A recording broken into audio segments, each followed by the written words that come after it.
Hey everyone, I'm Kelly Nyberg, and welcome back to another What's Up Sioux Falls. We're here in our studios today with my friend and coworker, Dylan Lesselyoung, to tell us about his fairly new organization called Wheelchair Adventures.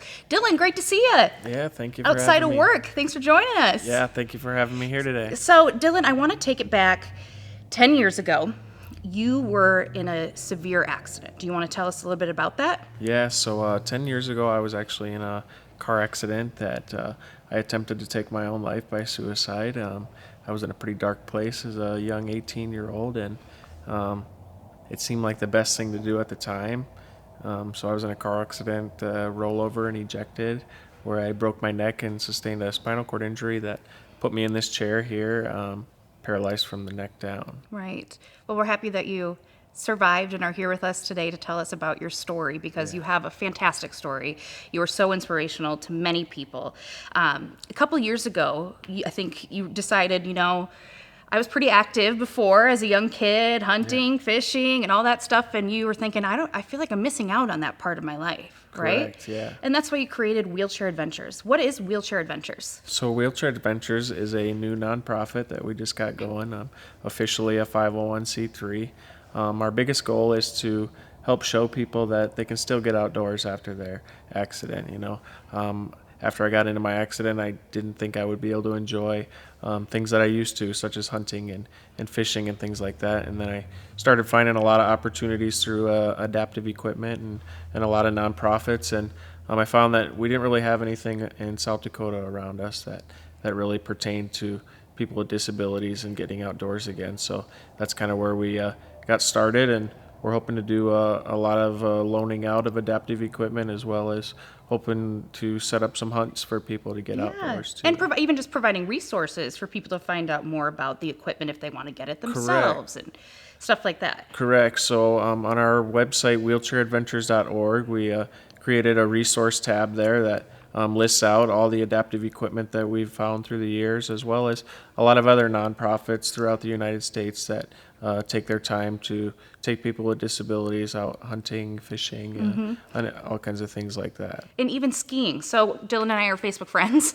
And even on his page, which you should follow, Wheelchair Adventures, you share a lot of your own activities on there. Correct. The hunting, the fishing. Downhill skiing, I think, was the most impressive to me. Yeah, so I just recently got the opportunity to go out to Denver and team up with a group and use a new ski chair called the Tetra Ski that allows me to completely control a ski chair on my own through a joystick with electronics, and let me take back control of skiing down a hill on my own. So yeah, that is fantastic. I'm super excited for you and for everybody else that can utilize your services. So Dylan, just give me an example here. What is the average cost of a piece of equipment, let's say for hunting, for you and others in your situation to be able to do those things? Yeah, so such as some of the equipment that I use a gun mount from a company called Be Adaptive, who created this gun mount that allows me to mount a gun to my wheelchair. I use a joystick with my chin to aim left or right, up or down, as well as what they call a sip and puff trigger. So the rough ballpark estimate for a whole setup like that is somewhere around $3,000. Wow. For that amount of equipment. So it's definitely a chunk of change, but when it comes to certain things like that, you really can't put a price on that happiness for people. And how many people do you think that you've been able to, Wheelchair Adventures is just fairly new, we'll say. The concept started on Facebook. You've been sharing your stuff for a while, but the actual organization is fairly new. So how many people do you think that you've helped so far? Well, so far we've really, as far as adaptive equipment, we've helped about 3 or 4 people right now. I was fortunate enough to send our gun mount out to Cody, Wyoming last fall with a good friend of ours that had tried out hunting for the first time, and he was able to get a couple animals out there.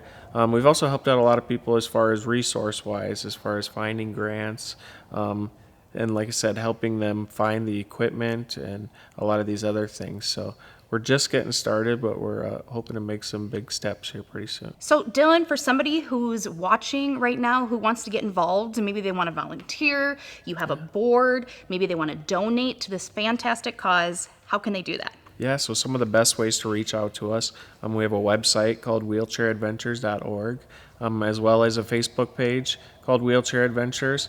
Also, anyone could ever reach out to me. My cell phone number is 605-376-8357, and I'm more than willing to help anyone out in any way that I can. So one question I want to ask you before we go, what's the biggest or best or your favorite thing that you've caught animal-wise?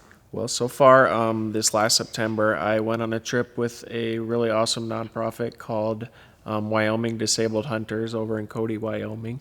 So I went over there in September and actually shot my very first antelope. So that's I think I saw the pictures, yeah. Yeah, so that's been kind of my biggest thing so far that we've gone to, and hopefully we've got a couple other things coming down the line. Potentially maybe a bear hunt in Michigan this year. So that's kind of a big thing I'm looking up to. Well, best of luck, and I can't wait to see the photos on that. Yeah. So again, if you want to reach out to them, hit up their Facebook page. It is Wheelchair Adventures, or you can play back Dylan's phone number, or you can go to wheelchairadventures.org, right? Yep. All right. Well, thanks, Dylan, for sharing your story with us, and we hope you enjoyed the segment. We'll see you next week.